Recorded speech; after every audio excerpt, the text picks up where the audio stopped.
Hey guys, how's it going? Blake here with Easy Tech, and today we're going to be looking at the first piece of my first PC build, which is the case, which is right behind me. But before we look at that, guys, I want to go ahead and mention why I purchased this case.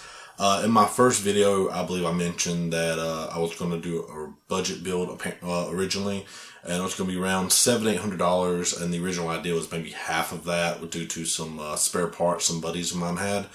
But the $700–800 was going to be around the price of the build, so I had a really cheap PC for the CPU, the graphics card, and everything. This would have worked perfectly fine. And then I lost my job, was out of work for 4 months, out of my house for about the same amount of time due to other issues. And at my new job, I got a work PC, 16 gigs of RAM. It was an i7 10th gen, and I could stream with it at 720p, and I could record at 1080, but not at the same time. So I ran into the issue or the worry that maybe if I had a Ryzen 5 2700, 2600, I'm sorry, I can't remember exactly what, but it was a Ryzen 2000 series, Ryzen 5, and that's what this case was originally picked for in mind. And then come to find out, guys, at this spec and of this PC, it was giving me those issues. I didn't want that issue with this one. So instead of going for the budget, I decided to go with a Ryzen 7. And then about a year later, I went with a question of people. I said, hey, I've already got this size case. I'm looking to record. I'm looking to stream and potentially edit all at the same time at 1080p. I'm not quite at a 4K platform yet. What do I need? And that's when people started giving me better ideas. And I got to a much beefier Ryzen 9 3900, I believe what it was, and I just went on and said, guys, screw it, let's go with a Ryzen 9 5900. Now, with all that being said, the reason I'm bringing that up, this the cooling for this case may not be quite up to par for that, so later in the series I may have to replace that. But at the current moment, it's the case that I have in hand. I actually purchased it October 2020. It was at $35 for the case. It comes with 3 pre-installed fans, which was one of the reasons I did it. It was recommended to me by a couple different people at the time when I had that cooler PC, cooler CPU and everything. So again, at the current moment, I'll keep this. Now, unfortunately, as of the last couple months, I've not been able to find this case in stock, so I'm not sure if it's still being produced or if it's done. But let's go ahead and get into it. I did not intend for this intro to take as long as it did, but let's go ahead and open it up. I have popped the top of the case open, and the reason for that is it does have a tempered glass side, or a glass siding, I believe is tempered glass. And when it came in, it's in the mail, big hole right here in the side of the box. I got really nervous. Is it the glass? Has it broken? Did it dent the case? So I went ahead and popped the top, did a quick glance, and that was it. I haven't done a full unboxing. I haven't got a good look at it. So let's go ahead and do that and see what it looks like. And I do apologize for this setup, guys. This is literally my entire workspace is basically what you see. This is a corner desk, so it's this big on the other side.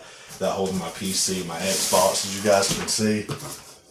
Cat loves laying on this box underneath my desk, so there's cat hair on top of the bag. Luckily, that's why it's still in the bag. I may have to reseal this box until it's time to actually build the PC.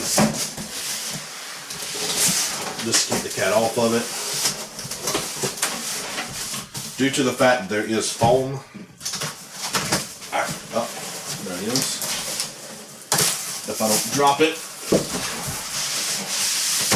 I can go ahead and just do it upside down. Shove this up on the desk for now. And this is actually, it was on the side, so let's go ahead and remove this foam.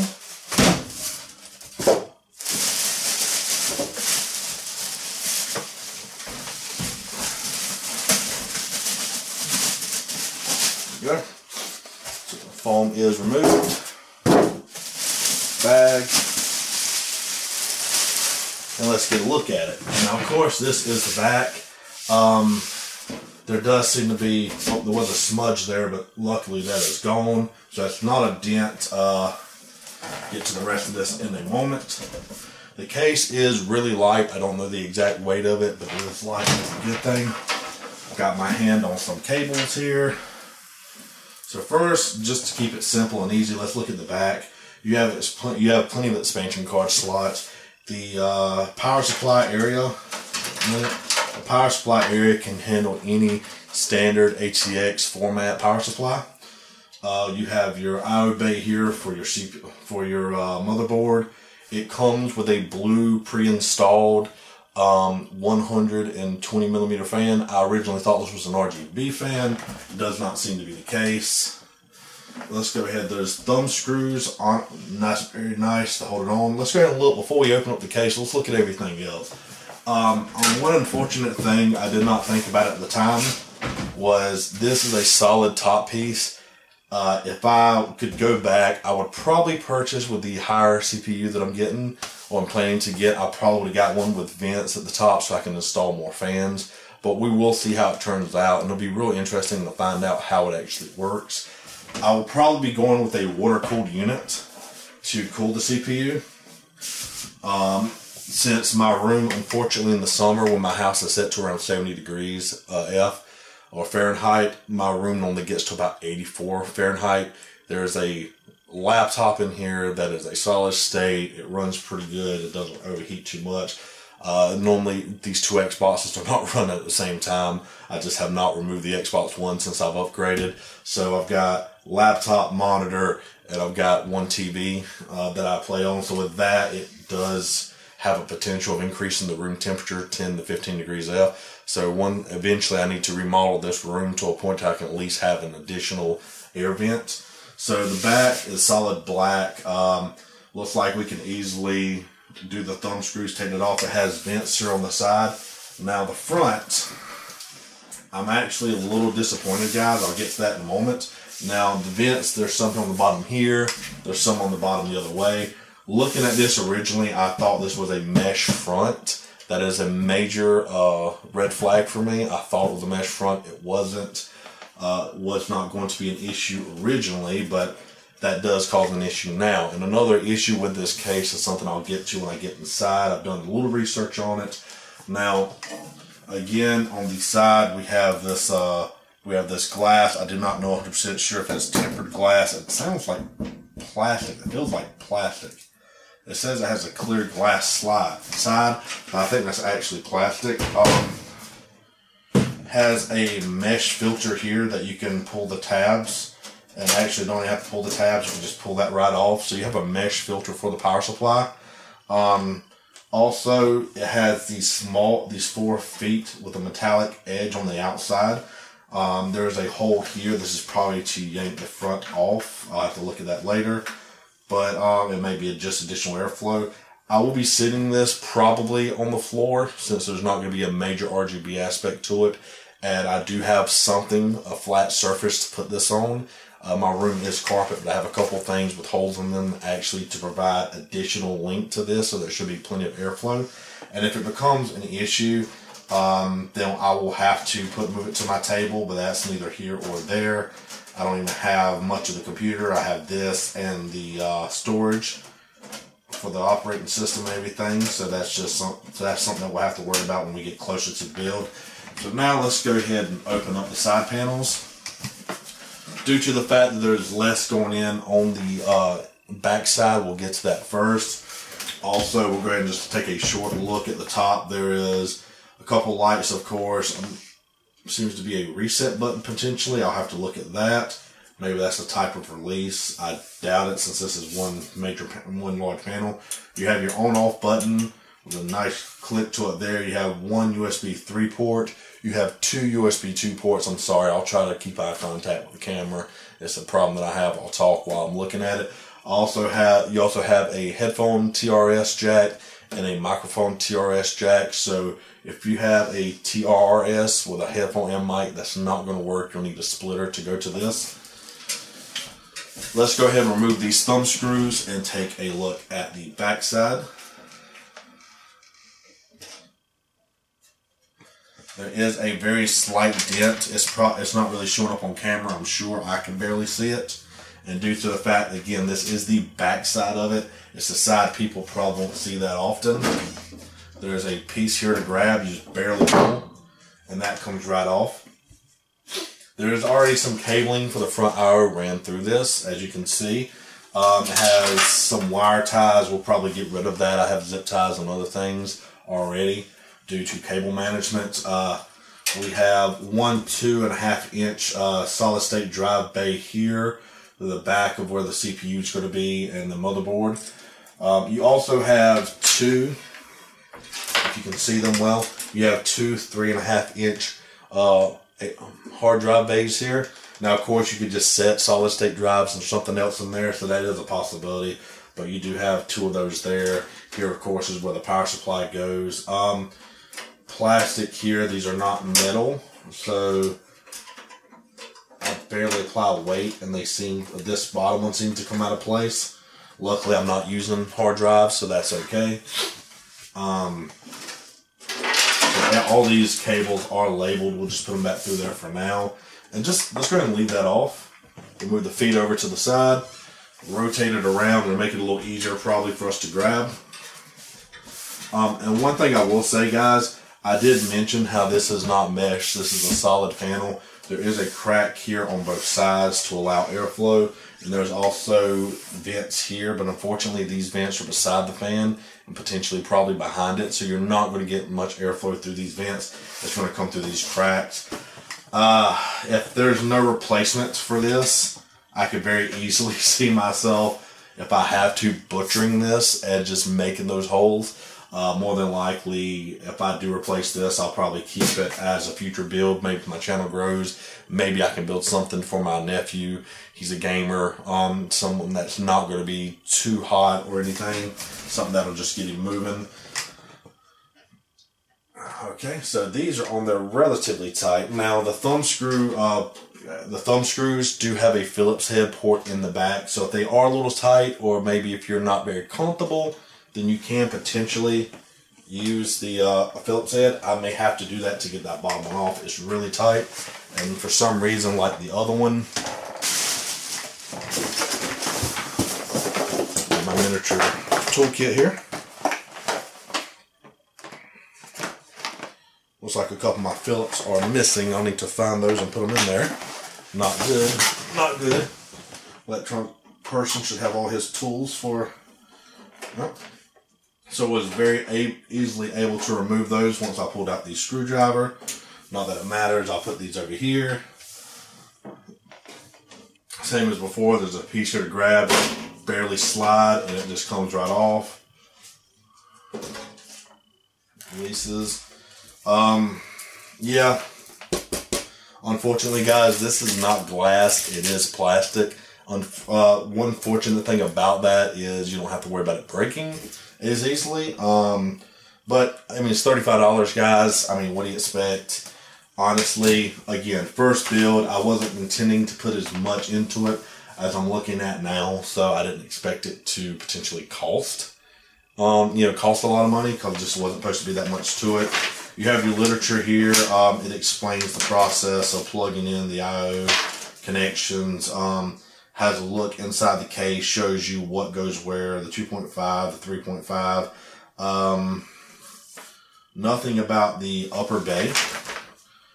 So, getting to that, it has, on the internals, guys, you have two, sorry, mine went blank. You have two SSD mounts inside. We've already looked at, down here. We also have these two 120mm fans. These are black. They are not blue like the back one. There is a port for a third fan that could go on the front. So there are three pre-installed, two on the front, one in the back. There's a place for another fan here.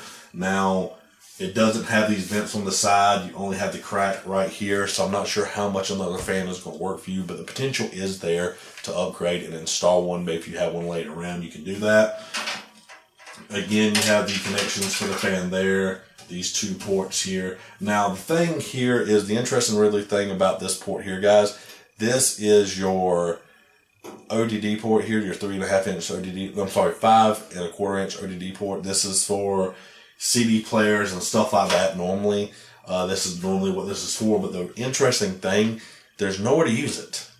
Most people would laugh if you try to put a CD or Blu-ray drive or something like that in here nowadays, Personally, I still have a useful one.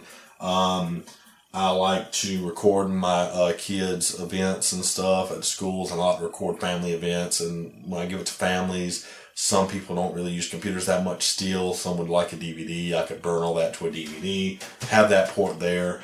But this is just solid on the front. So even if you have this bay, there's nothing to put here. There's no way to install anything into that.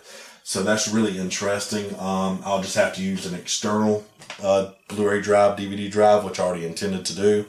Also, for those of you people who like to rip your own content, not condoning anything else, but if you're doing to rip your own content of DVDs to make them digital for your own digital library, if that's what you're into, you'll have to use an external since this is a solid port. All in all, guys, it seems to be real sturdy. It's got a good vent here for this. You have cable management ports.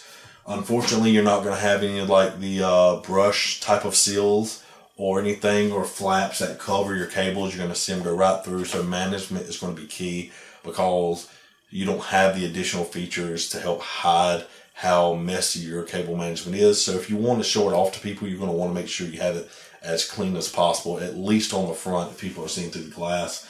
Now the glass is only showing around this section here, so you're not going to have to worry too much about the front. The fan, as I said again in the back, is blue. We have these ports here. It will hold a CPU cooler of around 163 millimeters, guys. I did some research on that, and it will hold a 400 millimeter wide when it comes to the graphics card. Now, another thing about it, if you are looking at putting the fan here in the front, and you're going to do what I'm going to do, I'm actually going to rip these fans out, guys, and I'm going to put in a water cooling unit due to the Ryzen 9 growing hotter, and it does not come with its own CPU cooler. Since I'm going to do that, I will be yanking these two fans out. It says it only supports 120 millimeter CPU cooler when it comes to water cooling. Now, why it has three 120 fan ports on the front and it only holds a 240 total, not a 360, but it's 240 water cooling, I'm not sure. But this is it, guys. This is the DIY BGO1. If you have any questions about this case or about how my build is evolving, please message me in the comments below. Hopefully this will work for what I need, but again, I'm already foreseeing potentially having to buy a different case, one with maybe a mesh front, a better and a better method of cooling, due to the fact that it doesn't have the vents here. This is sealed, and that's really disappointing. Again, I could see myself potentially cutting into this and just completely butchering it and put a man-made mesh or a personal made mesh cover on the front, but that would just look horrible, and I would have to hide it at that point. But that's it for this installment, guys. Thanks for watching. Please like the video if you like what you saw. Subscribe if you're interested to see how this turns out. Is it going to be a real good build? Am I going to crash and burn? Am I going to get everything to fit in this case, work properly, and is it just going to overheat? Have to rip it out and upgrade to a new case then? And who knows, maybe by some surprise, maybe it'll all work. Who knows? But that's it for the video. Please like, subscribe, leave your comments below on anything that you want, any questions you have, any suggestions you have, and what you think the outcome will be. And I hope to see you guys in the next video.